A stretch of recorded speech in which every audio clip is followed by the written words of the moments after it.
તો સવારે 4 થી 8માં જ મોસ્ટ ઓફ યમરાજ છે દસ્તક દે એવું કહી શકાય કે એટેક વધુ આવે છે. જ્યારે એલાર્મ વાગે ત્યારે આપણે ઝાટકા સાથે ઉઠીએ છીએ. તો સાહેબ આ એવી તો કઈ ક્રિયાઓ શરીરમાં થાય સવારે વહેલા કે હાર્ટ એટેક ત્યારે જ વધારે જોવા મળે છે? સવારે જ્યારે 4 થી 6 વાગ્યાની વચ્ચે આપણું શરીર જ્યારે ભગવાને બનાવ્યું ત્યારે એક પ્રકારની ઘડિયાળ ગોઠવેલી હોય છે, જેને સર્કાડિયન રિધમ કહેવામાં આવે છે. કે આ રિધમ દરમિયાન સવારમાં અમુક હોર્મોન, જેને સ્ટ્રેસ હોર્મોન કહેવામાં આવે છે, એડ્રિનાલિન, કોર્ટિસોલ, એ બધાનું સર્જ એટલે કે પ્રમાણ વધારે હોય છે.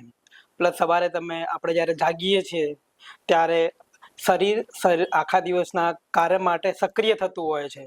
તો એ દરમિયાન બ્લડ પ્રેશર સડનલી શૂટઅપ થવાનું, હૃદયના ધબકારાઓમાં વધઘટ થવાનું થતું હોય છે.